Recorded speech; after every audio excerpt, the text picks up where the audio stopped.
Hello Rinpoche. Thank you for accepting this interview. I'm really pleased to see you.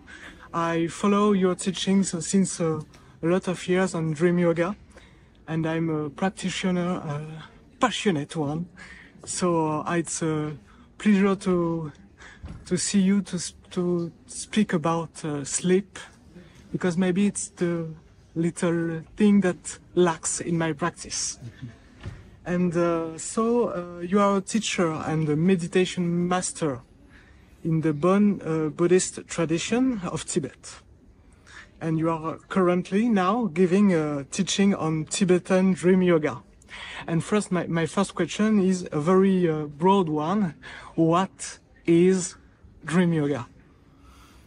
So, dream is very natural phenomenon that all human beings, every night we experience every 90 minutes. So 1/3 of our lifetime we sleep. So average 25-30 years we sleep. During that time, every night we are having a dream. And the dream is a very important part to process of our emotional, clearing our blockages of emotions, finding a healing of inner wounds, finding a clear path for our direction. It's a mental clarity, mental awareness. So Dream Yoga is very much able to use that as a path and able to achieve that as a mean to enlightenment in our tradition. And you said the word enlightenment. What is enlightenment? Yeah. So according to Buddhism, enlightenment is when you are free from all afflictions, when you are perfected with all your natural qualities. That is enlightenment. And there's maybe we can think of a link between Dream Yoga and the Western practice of lucid dreaming. What's the link between the two, and what's the difference between the two? Well, Western practice of lucid dreaming is not a new. It's not old. It's a pretty decent, recent practices and approaches. And people use in the West like a Stephen LaBerge, and he's one of the main people who lucid dreaming book. And so the approach here is very much, I guess, more psychological well-being and more ability to,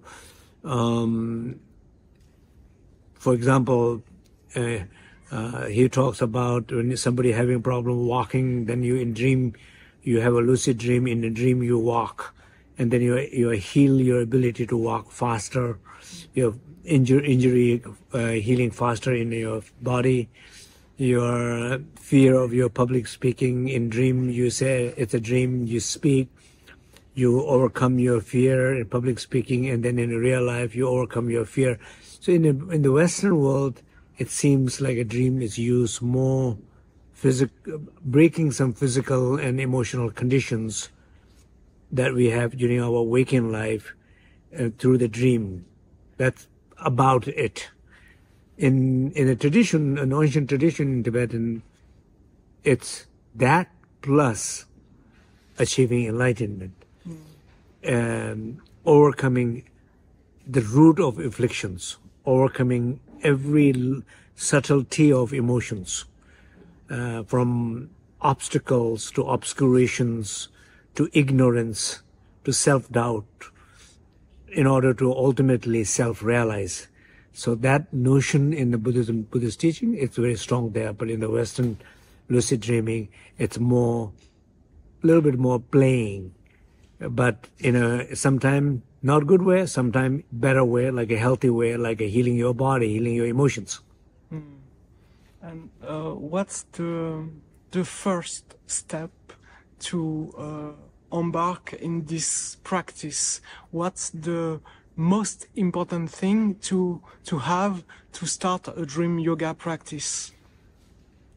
Well, in today's world, 70–80% of the people are not getting enough sleep.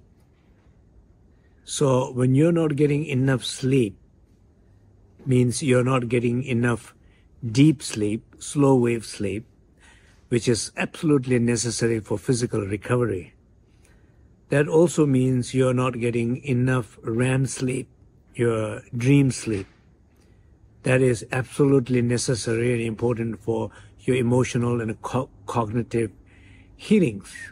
So first of all, today's world, we all wanted to tell ourselves, I wanted to get my amount of sleep that I need, qualities of sleep that I need. I will do whatever necessary to get that right. So that's the number one commitment. Once you have that once you feel like these kind of apps, right? Like Whoop. For me, even I've been practicing this for a long time. It's not easy. It's challenging. After quite some time, I'm finally able to reach to a place. I'm passing my sleep need.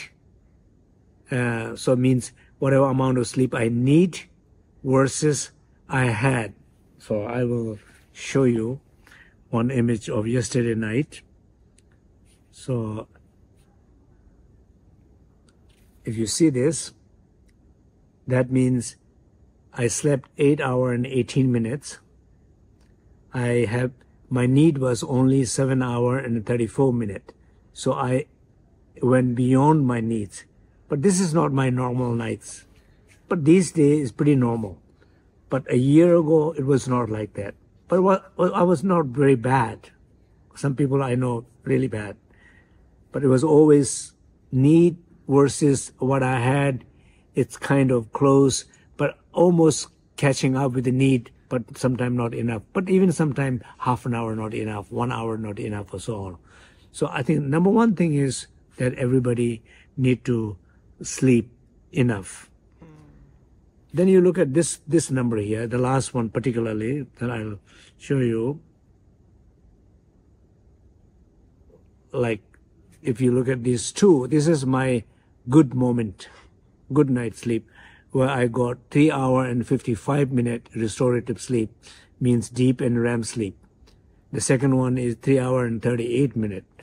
In my bad nights, I don't get that. I get short. So I get, like, these are my bad nights. You see my REM is very little. So first thing is that we all needed to make sure we sleep enough so we can get enough deep sleep for physical well-being, REM sleep for our mental well-being, so we have enough time to restore our body, restore our mind. And for the requirements of the practice, in some tradition, in Vajrayana, for example, it's like a secret practice. Or is it the same in the Burn tradition, or there's some transmission or initiation, empowerment? Well, if you're in tradition, if you are trying to receive initiation, transmission, a particular sadhana, there are protocols, there are rules that you have to follow. But as far as dream and sleep is concerned, it's completely natural part of human being, and nobody should have authority to tell anything about it. It's your dream, your sleep. You should have full access to it. You should have full practice of it. You should make full use of it. If you're not making full use of what you have or what Mother Nature has given you, universe has given you, it is sad. Making story out of this is a secret, this is that. It's a sad story. I would not go into that trip. And can you explain us rapidly what is the link between dream yoga and sleep yoga. Is it what's the difference between the two? Well, dream yoga and sleep yoga is a two completely different thing, but they're connected. So in tantric tradition, the sleep yoga is where mind is not active and imaginative. Mind is more resting. Body is recovering, mind is resting. In those moments, in a deep sleeps, there is opportunity to discover something called clear light sleep. That means discovering inner light, the inner awareness, self-realization. These experiences can happen more in sleep, deep sleep. And the REM sleep, the dream sleep, it's where you have a more lucidity. You have more lucid dreams. You have your imagination is fully active, and that means your imagination is fully active means good thing and bad thing.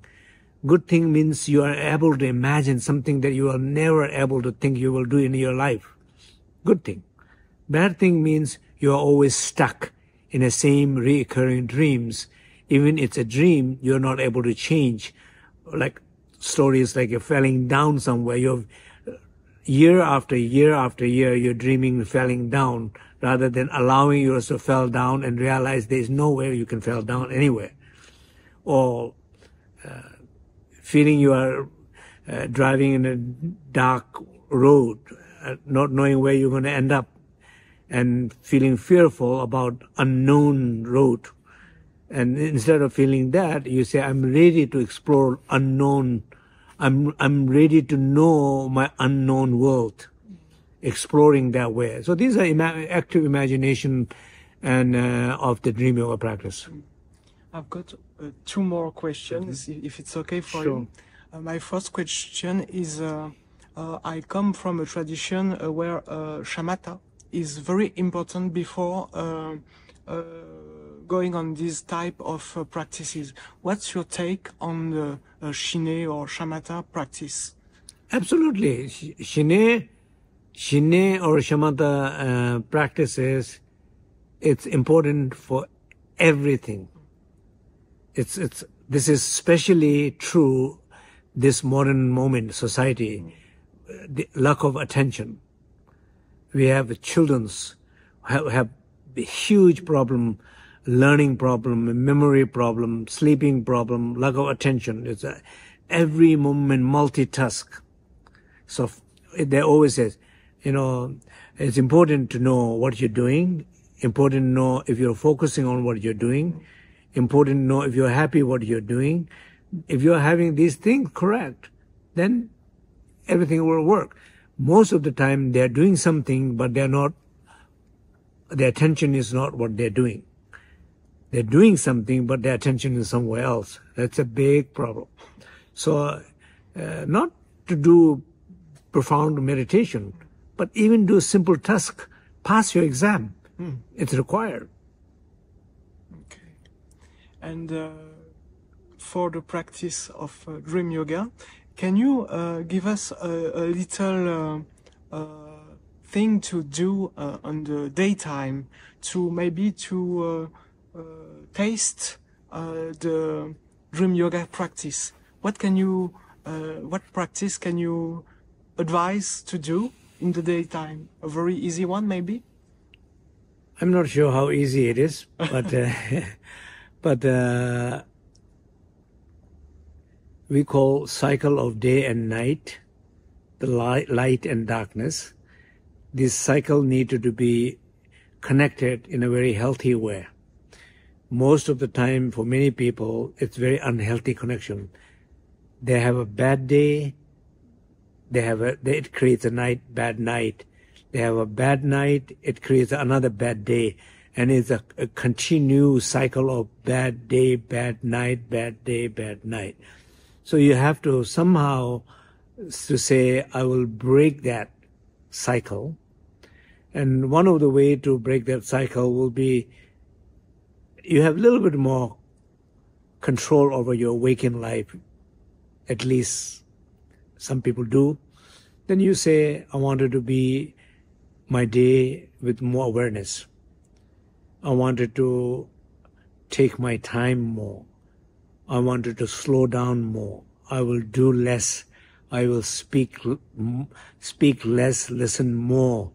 I will not immediately respond with my reactive responses to the world and other people. I will take my time to respond to people. I will take my time to come to a decision about whatever decision. So taking time, resting, and feeling more space that you have, more stillness you have, more silence you have, more sense of openness and peace you have. When you have more of that, and then you have a day like that, and in the evening, your heart rate is much slower, much more quieter, much more calm. You are more ready to have a better night's sleep because you already have a good day. So having a good day is the key to have a good night. Having good night is the key to have a good day. So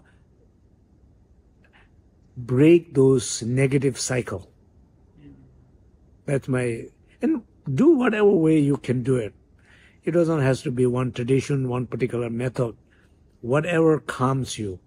Take a shower, take a bath, walk in the nature, meet with your friend, have a cup of tea, listen to some music, write some journal. Whatever makes you feel more slow, more quiet, more calm, more peaceful. Any given moment, any given day, do that. And to end this interview, if one has the chance to realize that he's dreaming, oh yes, I'm dreaming, what's the first thing you would do or you would advise to enjoy the dream, the lucid dream? So if you have a first time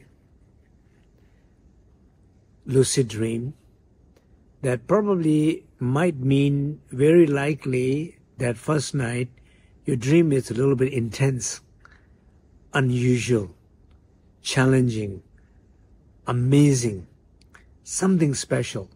That's why you are having lucid dream.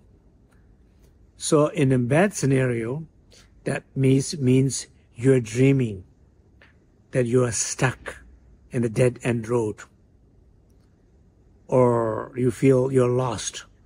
Then you say, this is just a dream. I'm not lost. I cannot be lost. I am who I am always, anywhere, all the time. To realize that sense of found within yourself, not in the road, in a geography, but within yourself. I found myself.